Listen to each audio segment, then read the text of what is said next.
Commandant Secret 1, la précédente cassette, nous avons parlé des extraterrestres, de leur ingérence, mais sur un ton peut-être un peu anodin.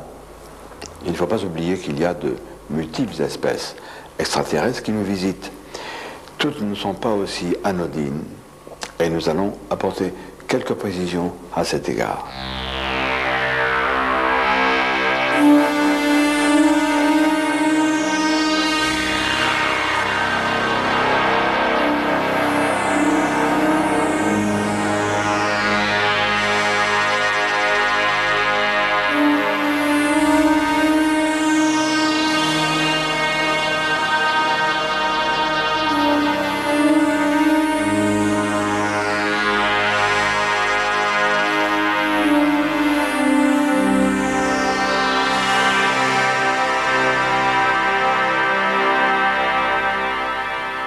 Rendons-nous maintenant dans le Languedoc pour y rencontrer Marcel Pêche, qui est un ufologue averti, qui est l'un des tout premiers, de même que René Varino, à avoir rejoint les rangs de notre petit groupe de pointe œuvrant dans la recherche de la vérité sur les gris.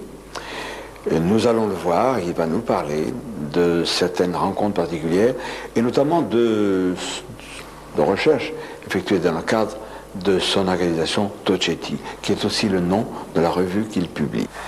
Marcel Pêche, nous sommes à quelques kilomètres de Cuxac-d'Aude, qui est le fief de ton organisation de recherche sur les ovnis Tocetti, et pas très très loin de Narbonne, et moins loin encore, disons à 200 mètres environ, d'une usine de retraitement d'uranium enrichi, c'est ça?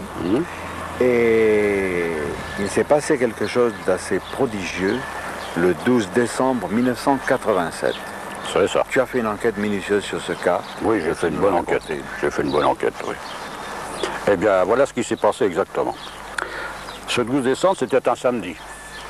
Et ce samedi matin, un habitant de Narbonne, M. Gérard Lamy, a décidé de venir ici, comme il en avait l'habitude, pour prendre du bois mort pour sa cheminée. Le ciel était bas, il bruinait même un peu quand il est parti. Et quand il est arrivé ici, il a pris ce petit chemin, difficilement carrossable, et il s'est arrêté là, à 10 mètres. C'était le matin, le soir? Le matin, à 10h30. Il a fait le tour de sa voiture, il a ouvert son coffre pour être tout prêt à mettre son bois, et il s'est avancé de quelques mètres, et il est tombé sur ce qu'il a vu au premier abord, une poignée de motards avec des instruments bizarres derrière, sans roue. Hein. Il disait, oui, il dit que c'était plutôt des scooters de neige parce qu'il n'y avait pas de roue. Et là, il s'est approché, il a demandé tout de suite qui êtes-vous? Et alors, il s'est aperçu que vraiment, ça n'était pas normal, les visages, les yeux très étirés, etc. Alors, il y avait d'abord deux personnages d'environ 1,60 m de hauteur, et à côté, trois petits d'1,20 m, dont un avait les cheveux blancs, comme un albinos, a dit M. Lamy. Et il a engagé la conversation. Il parlait le français. Oui. Et d'ailleurs, il a posé la question de savoir pourquoi il parlait français. Alors, il leur a demandé d'où venez-vous? Et alors, c'est une femme, d'après lui, qui lui a répondu d'une voix nasillarde, et avec un mauvais accent, planète Earth. Oui. Bon.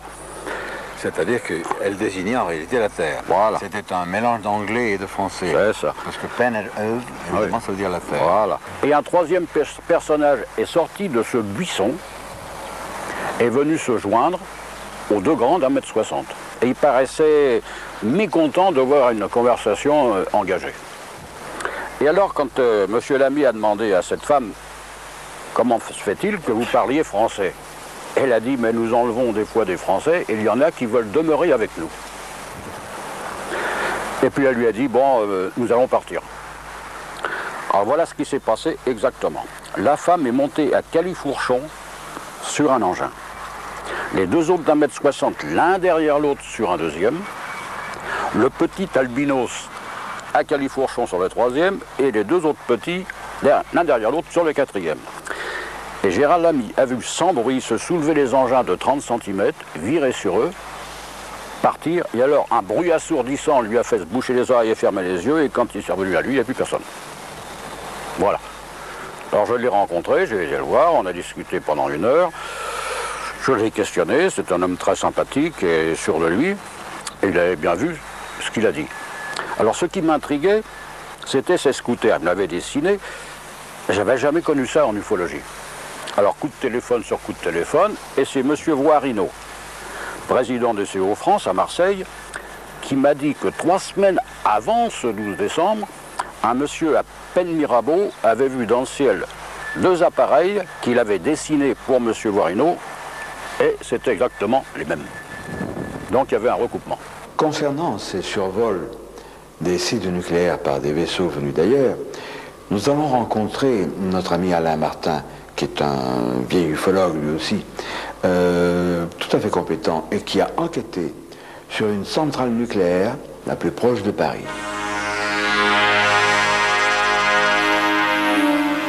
Sur fond de centrale nucléaire de Nogent-sur-Seine, nous rencontrons aujourd'hui un jeune vieil ufologue, un vieil ami, Alain Martin. Tu as commencé à t'intéresser à l'ufologie à un moment où peut-être on n'utilisait pas encore tout à fait le terme d'ufologie. C'était en 1975. Alors, nous sommes devant la centrale nucléaire de Nogent-sur-Seine. Explique-nous pourquoi. Eh bien, depuis 1979-1980, sur le secteur qui se trouve derrière nous, la centrale nucléaire de Nogent-sur-Seine a été construite. Et puis, bien entendu, ce fut progressivement comme un appel à tout un tas d'engins qui ont circulé par la suite. Nous en avons eu des preuves, aussi bien des témoignages très officiels comme des témoignages particuliers. Tu m'as parlé d'un engin qui s'est posé dans un village, carrément, ou à la sortie immédiate d'un village. C'est exact. En 1980, un cultivateur qui venait défricher sur le secteur de la centrale, bien avant qu'elle soit construite, pendant l'hiver, c'était en fin octobre, début novembre 80, ce monsieur sortait du village de Voulton. Il faisait nuit, bien sûr, puisqu'il était aux environs de 6 h du matin. Tout à coup, son faisceau, les phares de la voiture, ont carrément éclairé le module qui se trouvait complètement atterri à la sortie du village. Bien entendu, son réflexe a été d'appuyer sur l'accélérateur parce qu'il a eu une peur absolument invraisemblable. Et quand il arrivait à la centrale, il était blanc de peur. Il s'est dit, mais si j'avais su, j'aurais dû me cacher pour voir le décollage de l'engin. Alors je lui ai dit, quelques temps après, j'ai dit, monsieur, mais vous avez certainement arrosé votre café le matin, et vous avez confondu. Et il m'a répondu, vous savez, je suis un cultivateur, je connais tous les engins tracteurs moissonneuses qu'il peut y avoir dans les champs, et quant à moi, je n'avais jamais vu ça.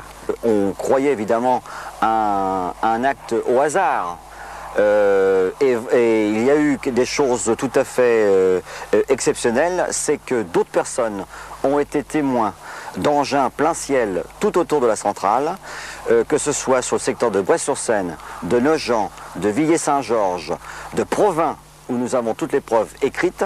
Il y a des témoignages aussi par la gendarmerie nationale, et on s'aperçoit qu'effectivement, les centrales atomiques, comme d'autres secteurs, comme les aéroports ou autres, sont exactement surveillés.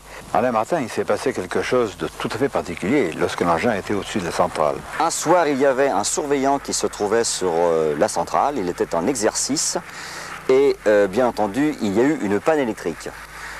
Tout l'établissement autour des 2 cheminées, toute l'électricité s'est éteinte, et ils se sont d'abord posé la question à savoir s'il n'y avait pas eu une panne tout à fait normale.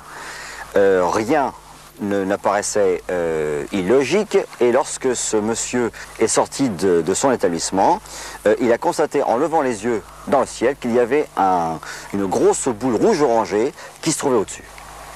Et au bout d'une demi-heure, 3/4 d'heure environ, quand cette boule orangée a disparu, comme par hasard, comme par enchantement, l'électricité est revenue. Ce qui a déjà été constaté plusieurs fois en France, aussi bien dans le monde entier.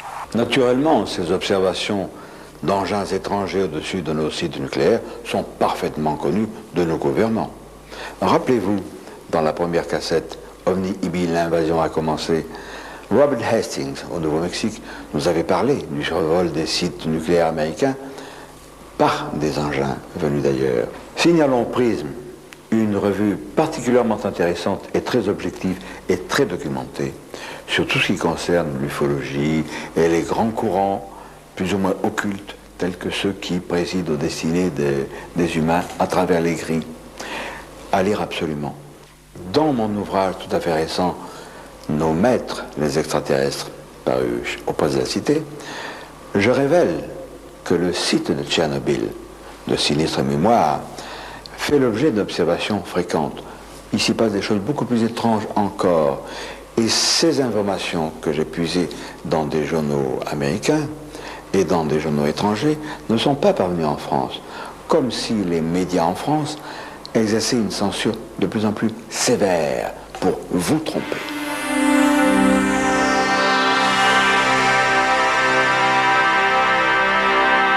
À propos de la conjuration du silence des autorités sur toutes ces manifestations ovni, nous allons interroger Eddie Brown de Costune, qui est un de mes amis, qui va nous faire des révélations, et son propre témoignage concerne des consignes de silence.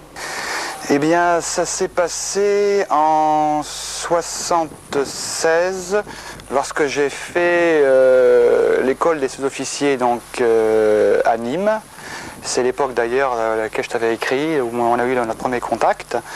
Et j'ai donc eu un témoignage personnellement indirect d'engins en manœuvre, c'est-à-dire que lorsque nous étions en manœuvre, j'étais donc un spécialiste radariste Hawk, donc dans les missiles anti-aériens, et donc étant de permanence à la console, donc devant l'écran de spot radar, j'ai déjà vu une tache traverser un écran donc, qui fait environ 240 km de diamètre, enfin, d'un bord à l'autre de l'écran.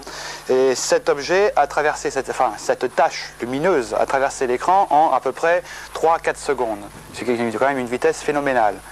Et de plus, en rentrant de manœuvre, j'ai un ami qui lui était donc à l'école dans les chars bitubes de Tran, qui sont donc aussi des chars anti-aériens, qui est venu me voir, sachant que je m'intéressais au phénomène OVNI, en me racontant que lorsqu'ils étaient à un bivouac donc, de soir, ils campaient au-dessous d'une colline, et sur cette colline, tous ces chars bitubes étaient rangés donc, comme à la parade. Et à ce moment-là, un engin est arrivé au-dessus de ces chars et a éclairé tous les chars simultanément par des faisceaux. Par des faisceaux. Et donc cet ami est venu me revoir en me disant justement, toi qui t'intéresses au phénomène, tu aurais été enthousiasmé pour voir ça.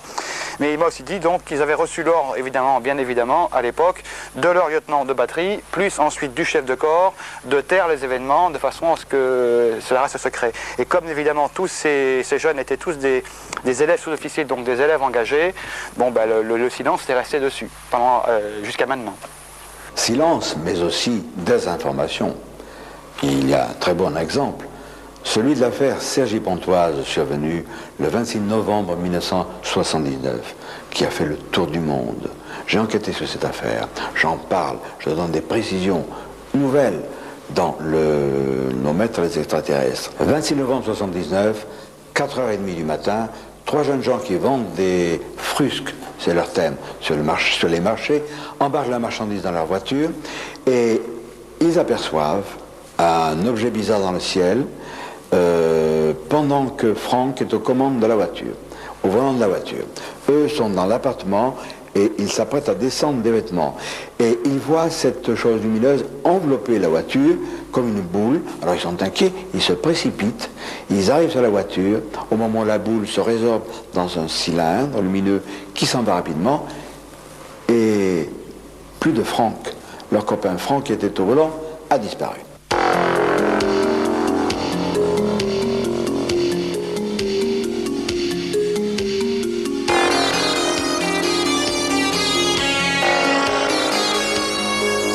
Massosico, nous nous connaissons de longue date et nous sommes ici, chez toi tu nous accueilles amicalement, à Cergy-Pontoise, à quelques 2-3 kilomètres de l'endroit où le 26 novembre 1979, 3 garçons habitant à la Justice Mauve, qui est un quartier près de ce qui était un champ de choux, qui n'existe plus, et près de la centrale électrique.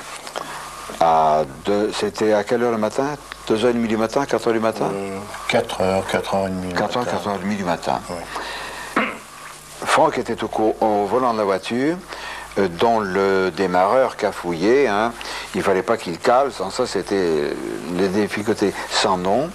Et il restait au volant pendant que les copains chargeaient la voiture. Et de la fenêtre du 3e étage de la Justice Mauve, qui est le nom du secteur où ils habitaient, Salomon et Jean-Pierre voient la voiture auréolée d'une boule de lumière. C'est ainsi que tout a commencé.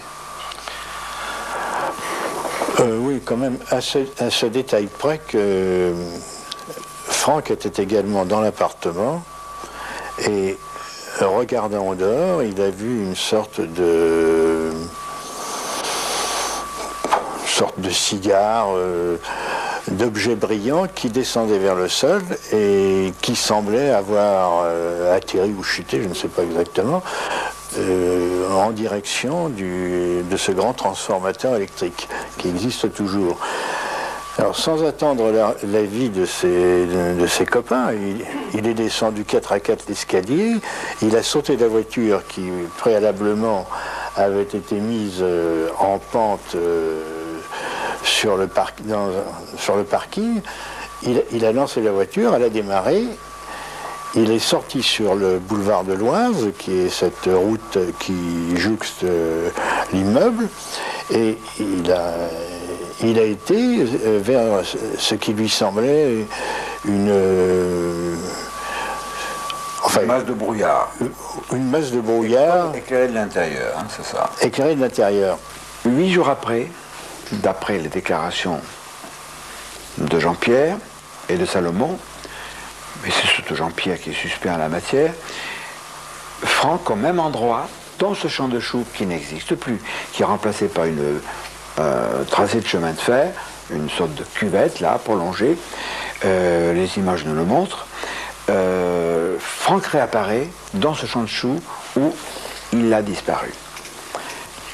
Pour Franck, on l'a dû lui donner un coup sur la tête, il se réveille, il n'y a plus la voiture, et il dit on va piquer la voiture avec les vêtements, je vais me faire engueuler par les copains. Il retourne donc à l'immeuble 11 Justice Mauve, et là, il trouve Salomon en pyjama. Il ignore que 8 jours se sont écoulés. Il pense que 15 minutes. Il dit alors toi, tu t'es couché, tu t'es mis en pyjama, et l'autre l'embrasse. Parce que c'est pathétique, il a disparu. Et Franck le repousse, il dit mais enfin tu es fou. Il dit mais non, il y a 8 jours que tu es parti. Alors tu dis mais c'est pas vrai, quiproquo. On lui montre les journaux. Et il se rend compte qu'il a vraiment disparu pendant une semaine. Un extraterrestre qui se disait appelé Orio lui a dit nous allons venir le 15 août 1980 à Saget-Pontoise.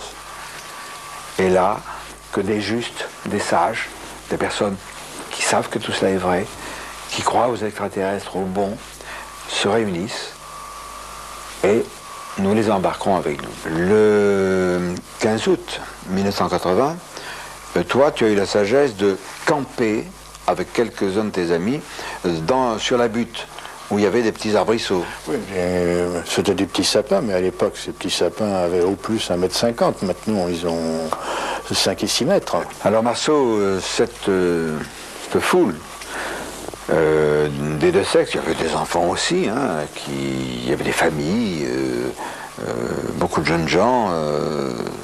Donne-nous un peu la température qui régnait dans ce rassemblement. C'est difficile à dire parce que j'étais assez éloigné et si je voyais, je n'entendais pas exactement, mais enfin, c'était une atmosphère de jeunesse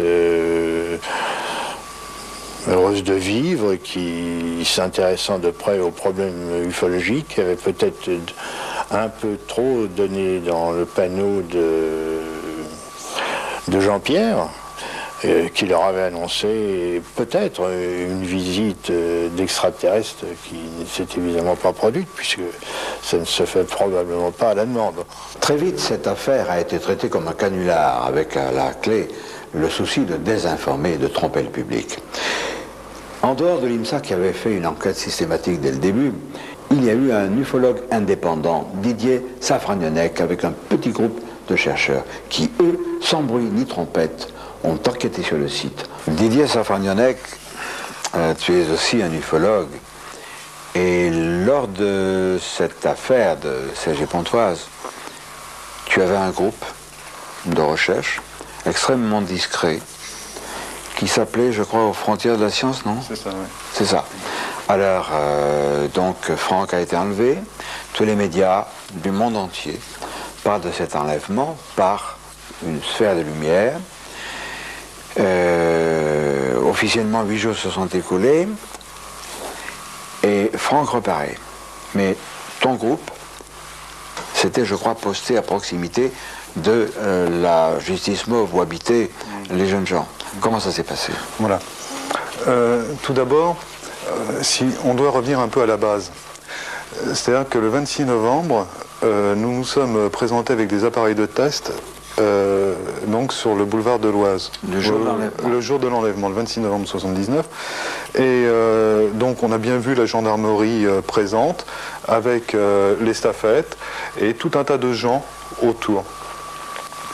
Quand les gendarmes sont partis faire leur rapport, après avoir été ramassé différents témoignages autour d'eux, nous, on s'est présenté juste à côté du véhicule, on a enlevé notre compteur Geiger, et là, on a commencé à faire des tests qui nous ont quand même étonnés.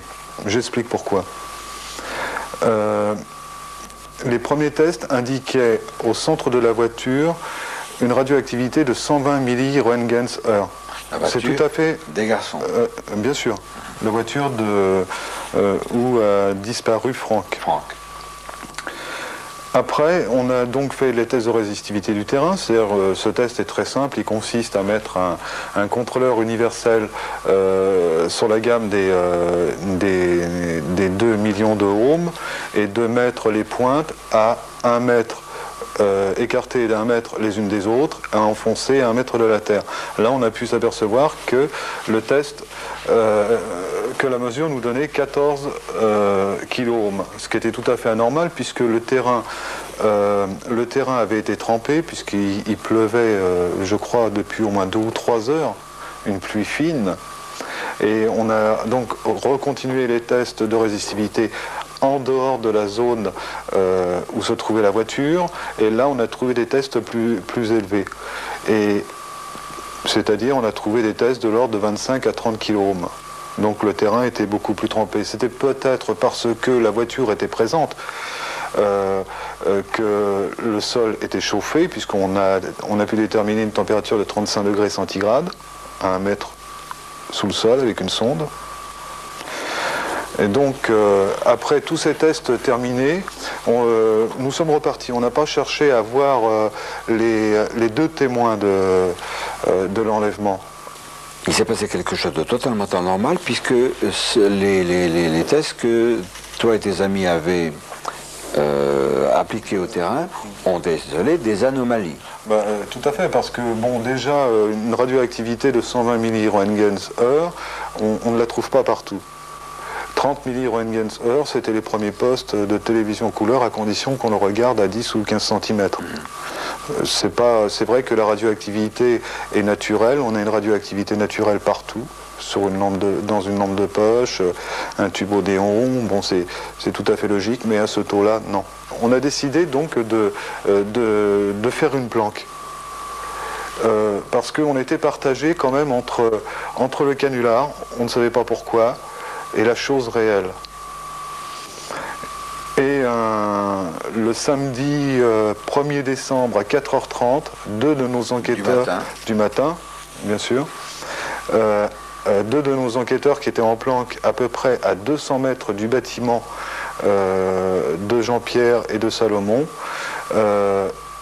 un principalement, puisque l'autre était endormi, a vu un halo lumineux, une espèce de nuage lumineux, et apparaître dans ce nuage au bout de 3-4 minutes une forme, une ombre d'un homme, ayant la taille à peu près celle de Franck. Le halo a disparu, et cette ombre s'est mise à s'agiter un peu partout autour d'elle, s'est mise à courir, à traverser la butte et le parking. Et donc l'enquêteur qui a vu ça a réveillé l'autre. Ils ont vu quand même ces choses à deux. Et après, ayant porté les yeux sur le 3e étage du bâtiment, ils ont vu qu'il y avait de la lumière et que des gens s'agitaient. Suite à ça, moi j'ai été réveillé à peu près vers 5h, 5h30 du matin, je me souviens plus tellement, où on m'a appris cette nouvelle. J'ai demandé qu'on fasse des tests sur le terrain. Ils ne les avaient pas fait parce qu'ils avaient quitté précipitamment Cergy-Pontoise pour m'apprendre la nouvelle, chercher une cabine téléphonique qu'ils avaient du mal à trouver. Donc ils ont attendu qu'un café s'ouvre à côté de la gare pour me téléphoner la nouvelle. Bon, il était trop tard pour faire les tests, bien qu'ils soient retournés après, parce que c'est vrai, ils sont retournés après pour essayer de faire des tests. Les tests étaient négatifs. Voilà. Alors Didier Safragnonnec, ces chercheurs de ton groupe, le 1er décembre, 4h30 du matin, voient une sphère de lumière apparaître une silhouette, alors qu'on a dit officiellement que Franck était revenu le 3 décembre. Il y a donc un décalage de 3 jours. Ça t'a intrigué évidemment, ce retour, et qu'est-ce que tu as fait? J'ai téléphoné vers 9h, 9h30 ce samedi matin, je ne me souviens plus exactement de l'heure exacte, à Jean-Pierre. Je lui ai dit, maintenant on peut se voir, Franck est arrivé. Il me répond, comment sais-tu que Franck est arrivé? Je dis, mes 2 enquêteurs l'ont vu ce matin à 4h30. Et là, sa réaction, il a raccroché. Il a raccroché. Mais ce qui confirmait aussi, je m'excuse, quelques années plus tard, c'est qu'avec M. Marceau-Sicot, on a pris un rendez-vous avec Franck un café de la gare Saint-Lazare, où je lui ai dit, j'ai la preuve maintenant que tu as disparu 5 jours et non pas 7 jours. Je lui ai expliqué pourquoi, parce que 2 enquêteurs l'avaient vu, et la réponse de Franck a été tout à fait simple. C'est vrai, ça m'intéresse, ta théorie, mais il faut bien que tu comprennes que pour les gens, pour les médias, ça sera toujours 7 jours et non pas 5 jours. Voilà. Alors on peut enchaîner là-dessus, sans te demander ce que tu en penses, parce que moi je peux me mouiller. C'est notoire, si Franck a menti sur la date du retour, c'est un péché véniel, c'est pas très grave, parce qu'il a été entraîné par Jean-Pierre, qui lui a un tempérament d'escroc. Il a vu l'opportunité qui pouvait changer sa vie. Et pendant 48 heures, il a réfléchi.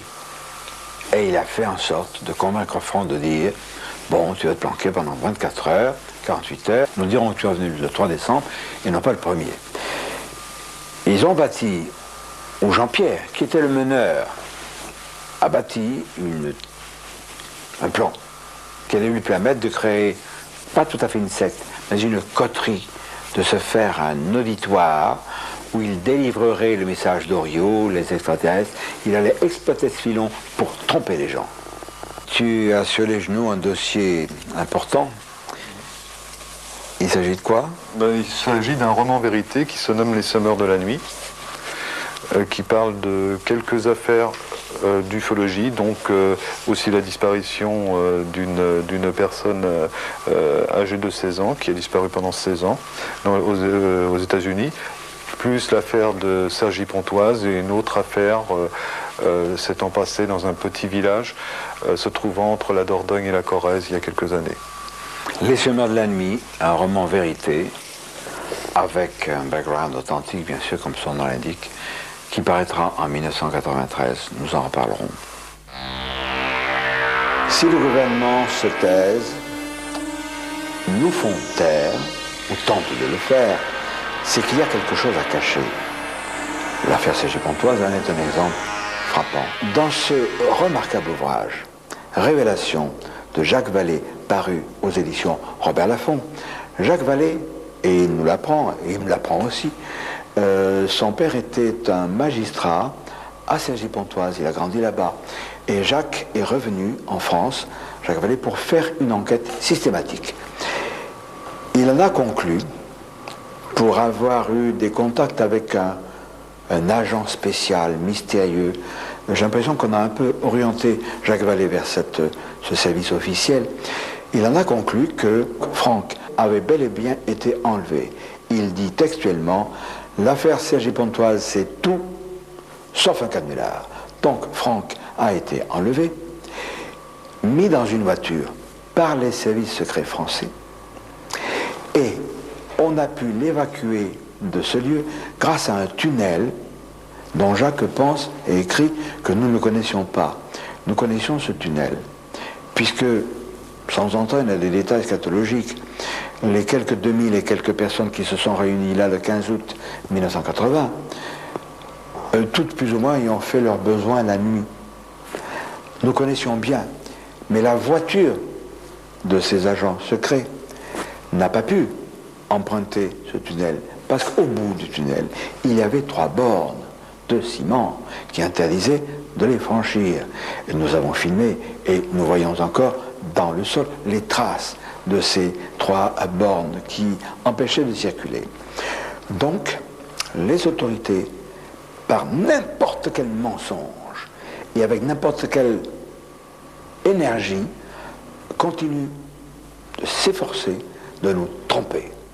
Elles ont raconté les salades à Jacques Vallée, de même qu'elles nous ont raconté les salades à l'époque, le fameux Gépon de sinistre mémoire, nous tentait à faire croire que tout ça c'est un canular pour se rendre intéressant.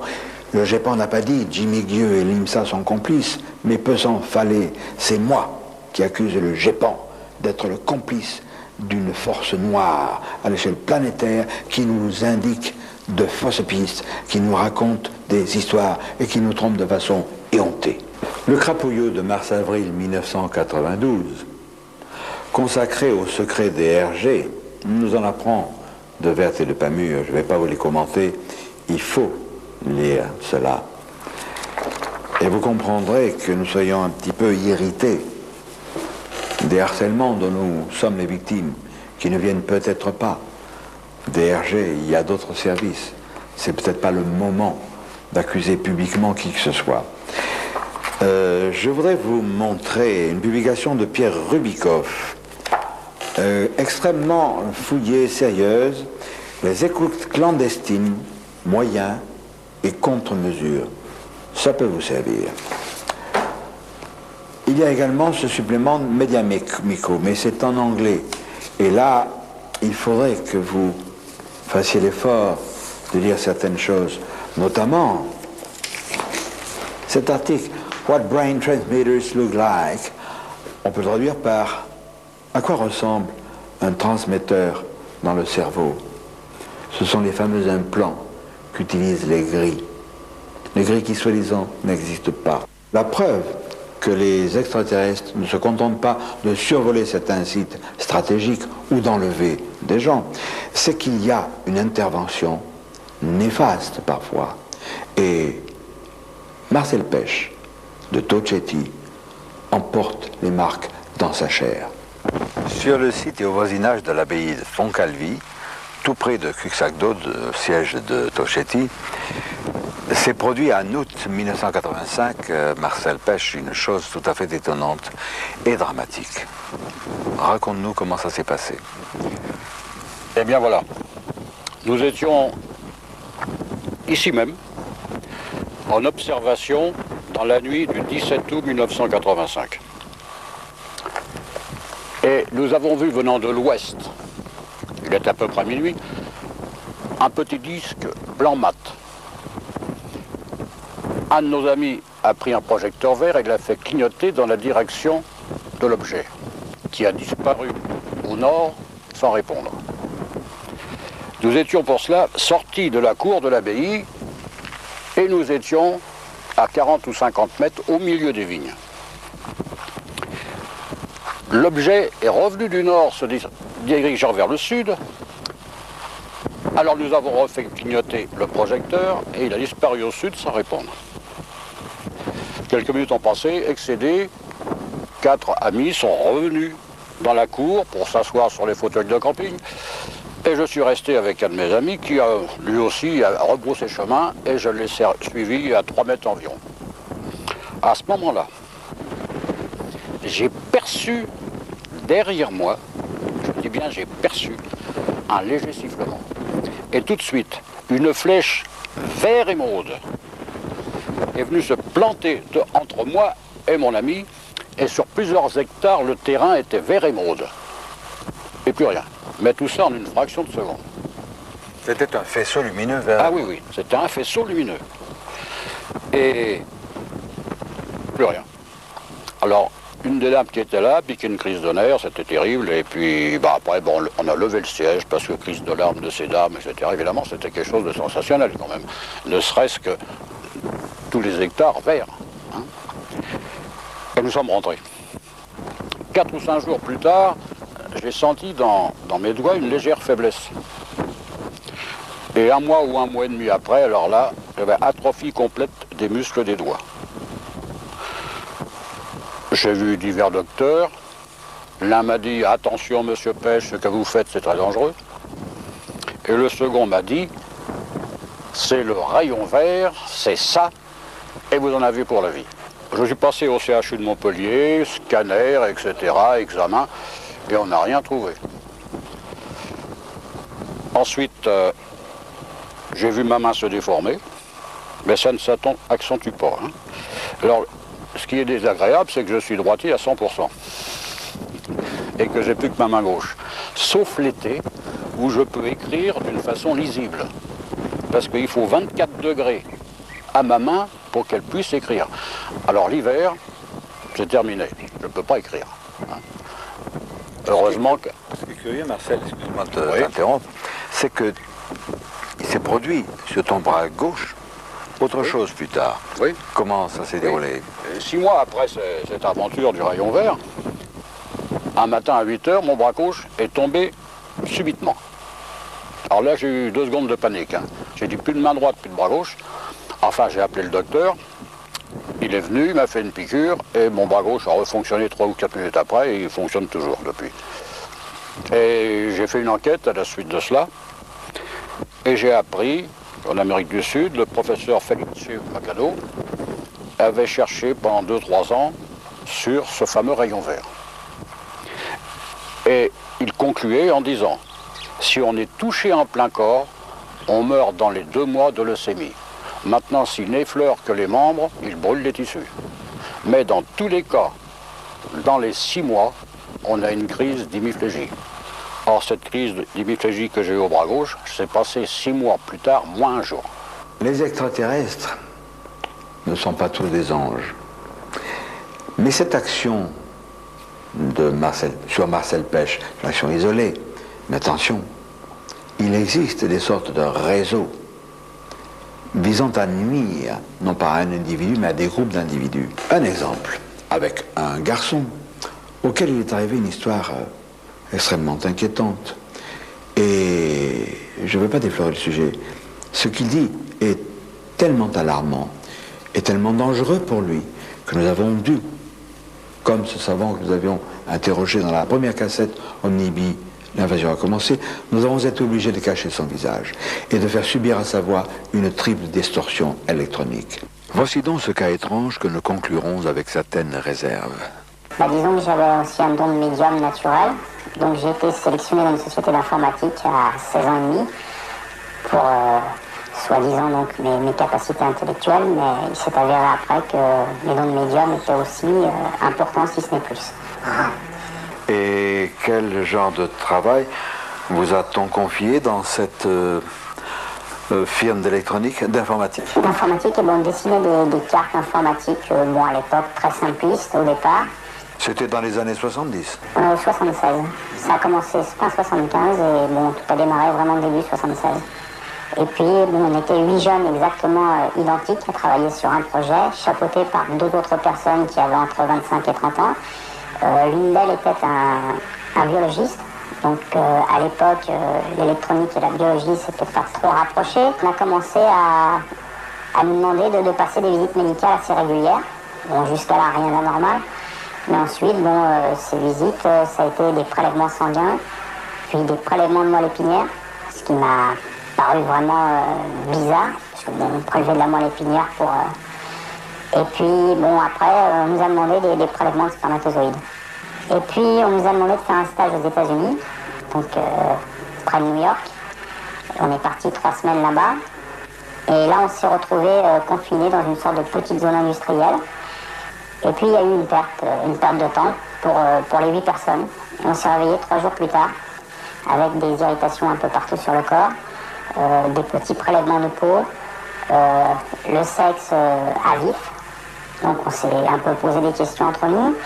On nous a dit que c'était rien, qu'on avait eu des visites médicales et on est revenu en France, apparemment sans plus en savoir de détails.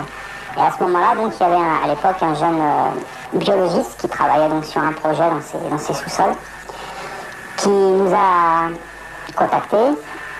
Donc ce biologiste est revenu des États-Unis, m'a montré 2 documents. Dupont-Durand, ces documents, à défaut de pouvoir nous les montrer, est-ce que vous pouvez nous dire quelque chose sur leur contenu? C'est un projet, donc j'allais y venir, c'est un projet de clonage. Ah, un projet de clonage. De clonage. Les 2 premières pièces qu'il m'a fournies sont en tête de l'État français. Donc c'était sous couvert d'une société française qui travaille pour l'État. Et ça parlait clairement d'un travail sur le clonage humain. Mais il y avait en bas de page toujours une autorité supérieure qui malheureusement n'était pas définie clairement. Et donc sur un autre des documents, là il parlait donc de personnages dont on comprenait clairement que c'était des personnes venant de l'extérieur de notre planète, des extraterrestres. Puis ce jeune biologiste devait apporter beaucoup plus de preuves. Il a mystérieusement disparu. Un des camarades avec moi a commencé lui aussi à vouloir se rebeller. Donc, il était d'une famille aisée, il n'avait aucun problème, c'était un garçon très stable. Et il a volé le coffre-fort de ses parents, soi-disant. On l'a retrouvé dans sa chambre tendue avec une lettre d'excuse pour ses parents. Une telle organisation ne peut agir sans les plus hautes complicités. L'histoire de Dupont-Durand va nous prouver cela.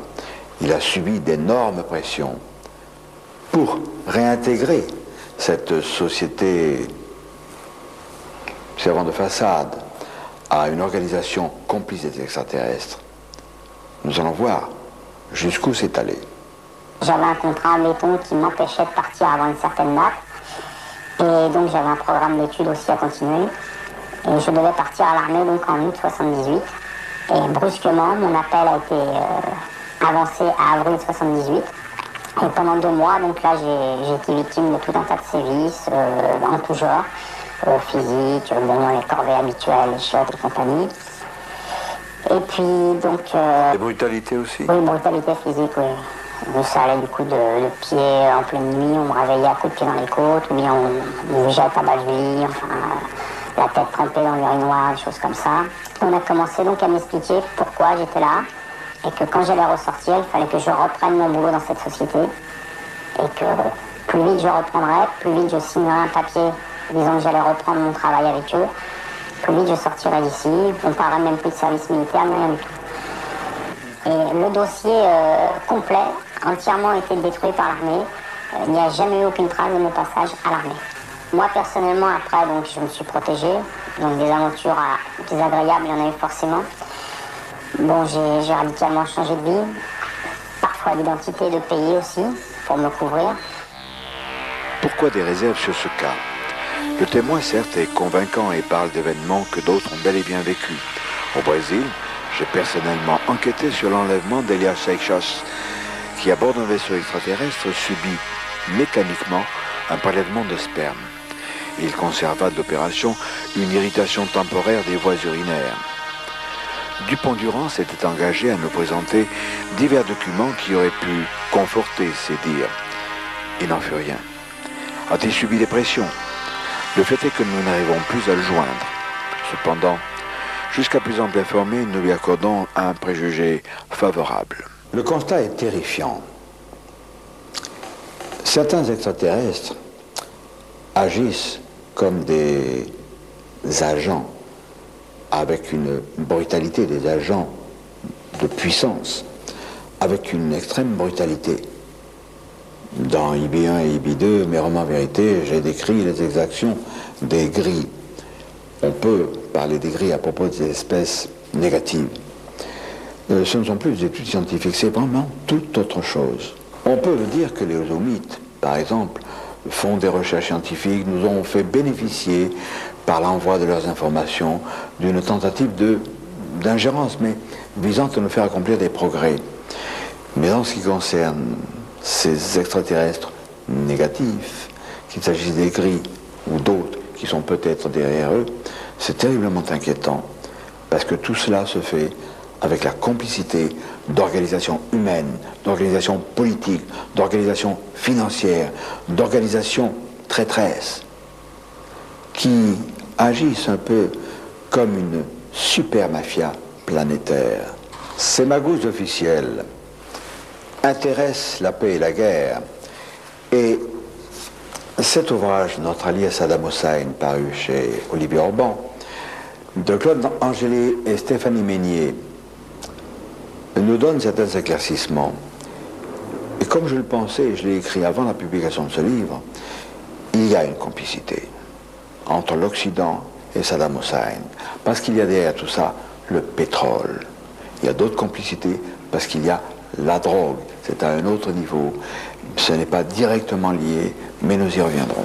Bernard Rassembert, La guerre économique mondiale, également chez Olivier Orban, car ces organismes officiels, tels que la trilatérale, alors, schématiquement, ça veut dire trois, bien sûr, l'Amérique du Nord, principalement les États-Unis, l'Europe et le Japon, sont une sorte d'hydre à trois têtes, dont les tentacules englobent le monde, notre planète, pour y exercer ces pressions, ces contrôles. À travers ces actions économiques, il y a parallèlement des actions politiques d'une autre organisation secrète, le CFR, Council on Foreign Relations, Conseil de Relations étrangères, dont le siège est à Manhattan, dans le fief de David Rockefeller, qui en est aussi le président. Une organisation à laquelle appartenait bien sûr George Bush. Il y a également le groupe des Bilderberg. Bilderberg, cela vient du nom de l'hôtel Bilderberg, qui est dans une ville de Hollande, qui a vu se réunir des hommes de divers horizons, peu après la fin de la guerre, et qui ont monté une véritable organisation secrète, qui interfère parfaitement en toute amitié avec la trilatérale et avec le groupe CFR, toujours pour nous opprimer. Nous ne l'aurons pas. Moi, je crois avoir fait mes preuves depuis 40 ans que j'écris des romans de science-fiction où j'ai toujours montré mon amour pour l'Amérique. Quand j'ai posé le pied pour la première fois à New York, j'avais les larmes aux yeux, parce que c'était mon pays de cœur, pour lequel, et pour la France aussi, je m'étais battu pendant la guerre, pendant la résistance, et ensuite dans les commandos. Donc, on ne pourra pas me traiter d'être anti-américain, non. Mais il faut que le peuple américain sache qu'il est lui aussi trompé, qu'il est lui aussi entraîné vers un chaos.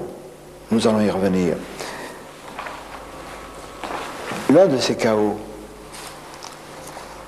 voici un dossier de Claudia Pacheco, la multinationale américaine des drogues. Là aussi c'est terrifiant. La drogue sert à financer certaines choses.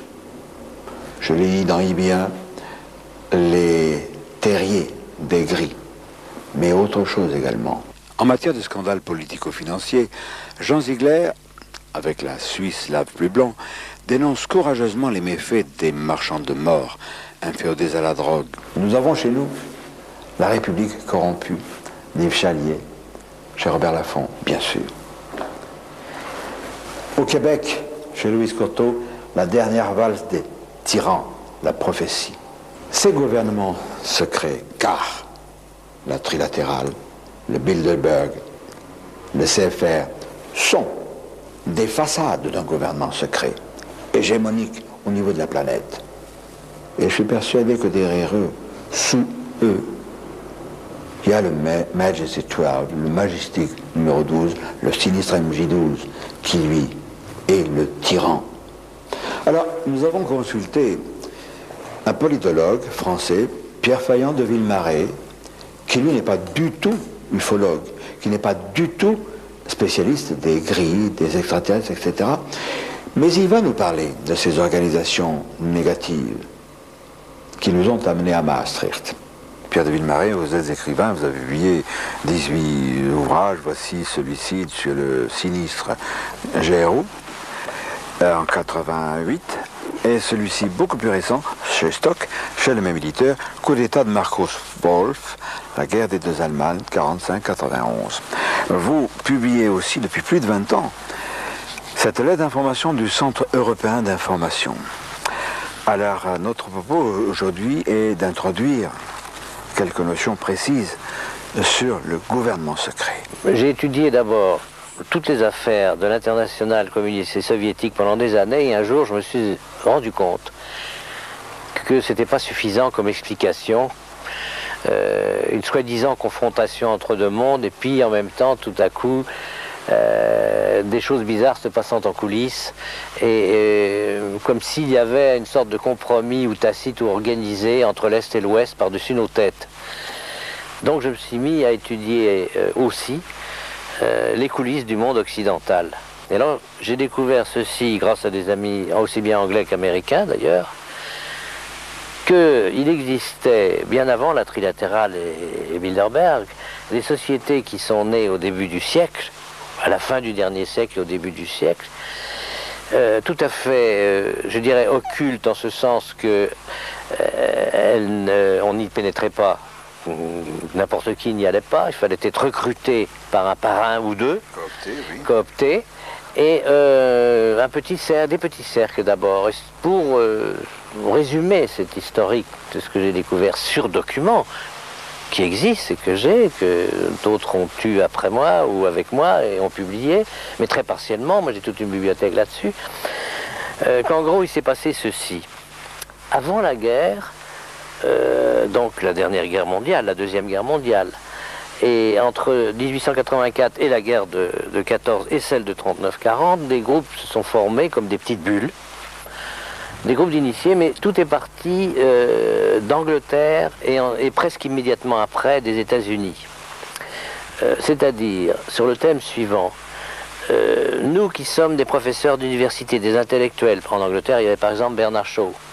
Il y avait la fille de Marx, une des filles de Marx, Eleanor Marx. Et je dis Eleanor Marx parce que c'est quelque chose qui devrait être connu de tous les historiens, qu'après avoir fondé une société d'une quinzaine ou une vingtaine de professeurs universitaires et intellectuels à Londres, ils ont envoyé en mission Eleanor Marx aux États-Unis pour créer un même groupe avec l'idée suivante.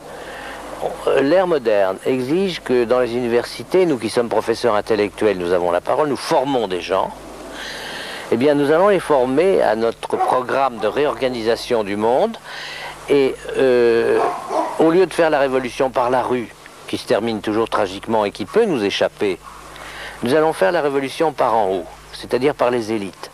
Dans nos universités, nous allons non seulement recruter des professeurs qui vont adopter nos idées, enfin on va les recruter, c'est pas à condition qu'ils adoptent nos idées, et ensuite ces professeurs vont former des élèves.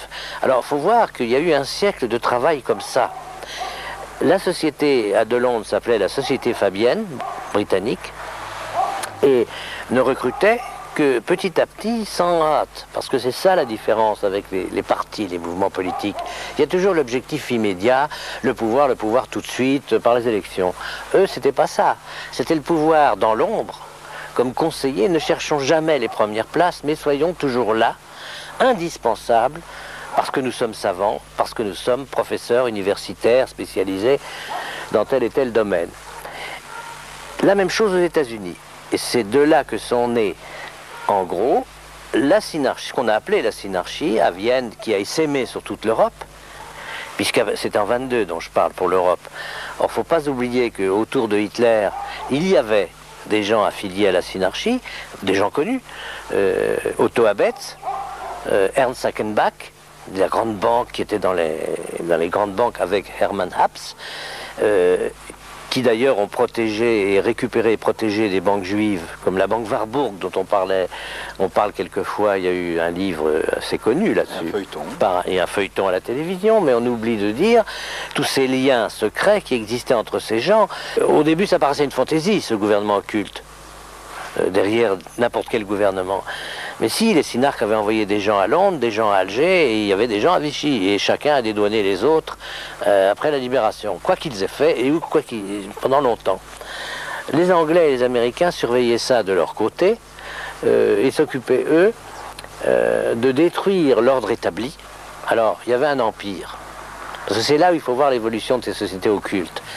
Au départ, et on le trouve dans le pacte synarchique dès 1922, puisqu'il a été rédigé en 22, mais seulement découvert au moment de la guerre, la Deuxième Guerre mondiale, il est dit textuellement qu'il faut réorganiser le monde en 5 grands ensembles économiques qui sont, alors il faut se mettre dans le contexte de 22, la Panamérique, la Pan-Europe, non, ils disent la Pan-Eurafrique à ce moment-là, parce que l'Europe avait des projections sur l'Afrique, le Commonwealth britannique, la Pan-Asie, et donc il dirigeait le monde en 5 grands ensembles économiques. Alors arrive la guerre, donc ils ont été obligés de réviser au fur et à mesure des bouleversements de 45, 44, 45, un peu leur ordre. C'est-à-dire qu'ils se sont dit, il vaut mieux carrément faire sauter le Commonwealth, qui était intégré complètement à la couronne, mais à condition que l'Empire français, on dit les Anglais, parce qu'il y a beau avoir des coteries, il y a des rivalités à l'intérieur de ces coteries semi-occultes, il faut détruire l'Empire français. Les Américains étaient d'accord, d'autant plus que les gens de l'OSS devenus CIA, je ne dis pas tous, il y avait des initiés dans tous ces mouvements. Bien sûr qu'on ne peut pas cataloguer tout un mouvement en bloc, c'est le tort quelquefois de certains de nos amis, c'est de vouloir que tout passe par le trou de serrure, puisqu'un tel est du club, donc c'est un salaud. Non, il faut voir ce qu'il fait, ce qu'il dit, parce qu'il y a des gens qui entrent dans ces clubs par opportunisme politique, par carriérisme, mais il ne faut pas se faire d'illusions. Tous ne sont pas des initiés. Je donne un exemple. Mon beau-père connaissait bien Pinet, le président Pinet, et un jour il lui dit: qu'est-ce que vous allez faire dans cette société qui s'appelle Bilderberg? Bon, on va en parler, je vais expliquer ce que c'est que Bilderberg après. Mais Pinet lui répond: vous savez, on rencontre des gens intéressants dans ce club. C'était aux années 50, ça, hein, après la fondation de Bilderberg qui date de 1954. Moi je trouve qu'on a des réunions dans un pays puis un autre, ça me fait voir du pays, et pendant que ces gens-là, ils m'embêtent avec leurs discours, parlent de refaire le monde, moi je m'en vais faire du footing. Alors mon beau-père lui avait dit: président Pinet, vous servez de caution à des gens qui, dans votre dos, eux, travaillent. Car déjà, j'ai des textes qui datent de 1932 de ces milieux-là, des textes internes, où on parle du nouvel ordre mondial sans arrêt. Donc c'est pas une découverte que le président Bush l'ait dit après la guerre du Golfe. C'est simplement une confirmation. Parce qu'on ne nous fera pas croire que ces gens-là ont toujours le même langage à travers un siècle, sans qu'il y ait une doctrine à la base. Il y a un fil conducteur. Alors, après la guerre, il y a donc la soi-disant guerre froide qui commence. Je dis soi-disant puisqu'ils ont été mêlés à, comme on peut lire dans mes livres, à certaines affaires secrètes. J'ai quand même vu que c'était une horrible mascarade. On voulait bien empêcher le communisme de nous prendre ici comme les pays d'Europe de l'Est, mais on ne voulait pas le détruire, on voulait s'arranger avec lui, ce qui est très différent. Et il y a des milliers et des milliers de gens qui sont morts d'avoir cru que l'Occident les aiderait à se libérer du totalitarisme communiste. Naît Bilderberg en 1954. Bilderberg est une association euro-américaine, ce qu'on oublie, et pas du tout européenne, euro-américaine, puisque David Rockefeller était à la fondation, Bill Donovan, l'ancien chef de l'OSS, était à la fondation, Allen Dulles, chef des services secrets était à la Fondation, pour ne citer quelques noms connus. Du côté européen, qui y avait-il derrière Bilderberg? Jean Monnet et tous les gens de l'équipe qui ont dit il faut faire l'Europe, faire l'Europe, faire l'Europe. Bon, mais leur Europe. Et ce qui ne veut pas dire une Europe de la liberté. Alors la trilatérale, j'en parle tout le temps, c'est quoi? Elle est née en 73 d'une réunion qui s'était tenue en 72 à Davos, en Suisse, où j'étais. Mais je n'étais pas invité.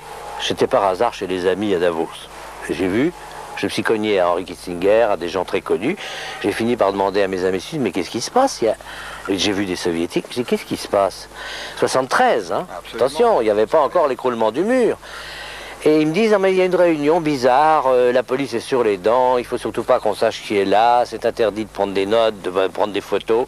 Bon, j'ai quand même eu par mes amis suisses beaucoup de choses, et même eu la sténographie de leurs débats internes. Ce qui m'a beaucoup éclairé en 72, parce qu'ils annonçaient qu'ils allaient créer l'année d'après un organisme, ils n'avaient pas dit lequel. Et, mais l'homme qui... de cette concertation où il y avait une centaine de gens, donc j'ai parlé de Kissinger, il y avait des Japonais, il y avait une délégation soviétique dont un vice-ministre du gouvernement soviétique. Et n'oublions pas que c'était, soi-disant, toujours la guerre froide. Bon. Or, ils étaient là. Et la conclusion applaudie par les soviétiques dans ce vice-ministre qui s'appelait Bykov, qui existe encore, de M. Perlmutter, un économiste américain très connu, était la suivante. Écoutons bien, hein, 72-73, ça c'était l'hiver 72-73. Il faut qu'avant 20 ans, nous ne soyons plus que 200 ou 300 multinationales dans le monde à contrôler tout ce qui est recherche, exploitation, répartition des matières premières clés de notre époque. Et donc voilà la phrase textuelle. Et il expliquait, à partir de ce moment-là, il y aura 3 moteurs dans le monde. Le moteur industriel panaméricain, le moteur industriel japonais et le moteur industriel pan-européen, incluant l'Union soviétique. En 72-13. Et l'année d'après, donc, naît la trilatérale, qui était donc 3 moteurs industriels drainant derrière eux, à partir de 3 grands ensembles économiques, tout ce qui n'était pas multinational. Ils disaient même dans leur texte que toutes les petites et moyennes entreprises de nos pays deviendraient des sous-traitants. Donc aux ordres. Voilà en gros, si vous voulez, je crois ce qu'il faut que les gens sachent, c'est qu'on est manipulé par des gens qui ont tout en main parce qu'ils ont les leviers économiques et monétaires qui sont beaucoup moins frappants pour le public, qui ne comprend rien aux histoires monétaires, par exemple, que si c'était une affaire purement politique. Non, c'est technocratique, c'est monétaire, c'est financier, c'est la grande coulisse mondiale. Et d'ailleurs, à mon avis, même si ces gens sont très puissants, ils échoueront. On n'est pas impuissant parce que plus on répète, plus on les dénude en public. Le roi est nu, on connaît l'expression. Plus ils sont gênés parce que il y a eu une époque, il y a 20 ou 30 ans, où c'était un peu trop tôt, quelques confrères et moi, où on parlait de ça. C'était trop tôt, les gens n'étaient pas mûrs, prêts. Maintenant, tout le monde sent qu'il y a quelque part ce que j'appellerais vulgairement un truc. Ce qui explique que les Français, qu'on croyait endormis, se réveillent tout d'un coup quand il y a une discussion autour d'une chose comme Maastricht, parce qu'ils sentent instinctivement qu'il y a quelque chose qui est truqué dans la coulisse. Ils voudraient savoir. Les dés sont pipés. Voilà, ils savent que les dés sont pipés. Pierre de Villemaré, je l'ai dit et je le répète, n'est pas un ufologue. Il n'est pas du tout spécialiste de ces problèmes. Mais ce qui est terrifiant et inquiétant, c'est que ces conclusions rejoignent les nôtres. Cette ingérence étrangère est liée aux extraterrestres. Et cette ingérence n'est pas une abstraction. On nous a, au cours du mois de septembre et dans les mois qui ont précédé, raconté quantité de choses. Il faut voter pour Maastricht, il faut unir l'Europe, etc. Je suis bien d'accord, je suis tout à fait d'accord. Et je me répète, je me cite, mais c'est vrai, depuis 40 ans que j'écris des bouquins de science-fiction, dès la première décennie, j'ai toujours prôné les États-Unis d'Europe et ceux du monde, mais pas à travers la mainmise de la trilatérale, du CFR. Non, pas ça, autre chose. Alors Maastricht, ça nous a amené à la victoire du du oui peut s'en faller. Et je pense qu'un jour, on apprendra ce qu'un anonyme, qui semble beaucoup moins bien renseigné, nous a dit au téléphone, à savoir qu'il y aura un jour des surprises, et sur les pourcentages du oui, et sur le pourcentage du non. Et si vous me permettez une remarque un peu cavalière, un peu leste, on s'est fait couillonner à Maastricht. Mais ce n'est pas ceux qui manifestent, les paysans et autres, qui prétendront le contraire. Alors savoir que indirectement ou directement, les extraterrestres négatifs, les gris par exemple, ou ceux qui sont derrière, que nous ne connaissons pas encore, sont mêlés à tout cela, tirent les ficelles, c'est vraiment inquiétant. Vous n'êtes pas sans savoir, comme nous, que le GEPON de Sinistre Mémoire avait son siège au CNES, Centre National d'Études Spatiales à Toulouse. Il a été remplacé par le CEPRA, qui est la même organisation, dont le but n'est pas de faire la lumière sur les ovnis, on le sait très bien, mais de l'évacuer sous le couvert de canulars, etc. Et alors,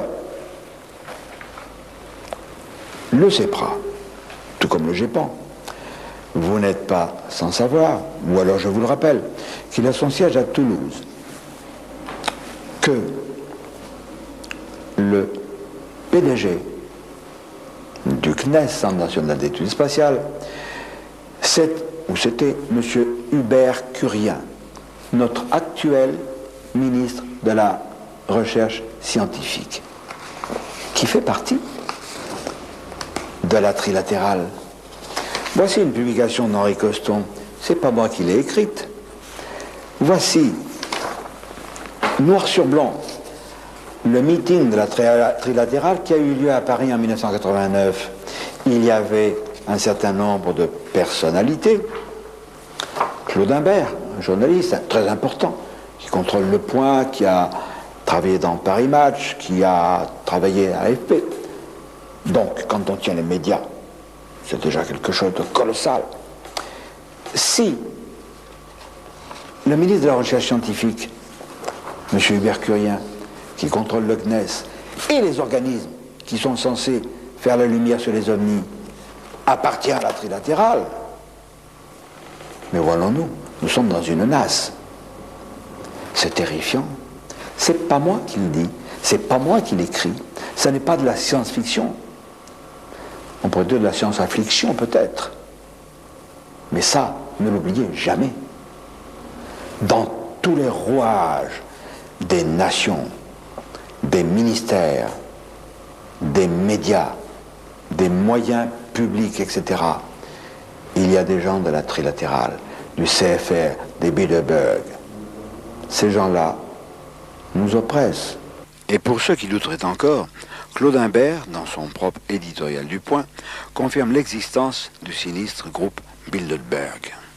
Alors c'est pas parce que nous sommes menacés, c'est pas parce que l'étau tente à se resserrer, ce n'est pas parce que nous sommes des vermisseaux comparés à ces monstres d'autorité que sont ces super mafias qu'il faut se taire et se cacher la tête dans le sable. Je crois qu'il faut avertir les gens. Il faut leur dire, attention, soyez vigilants, ne croyez jamais les négations officielles. Tout cela n'est que mensonge. Nous en apporterons un jour la preuve. Et alors, ce jour-là, il y aura des pleurs et des grincements de dents.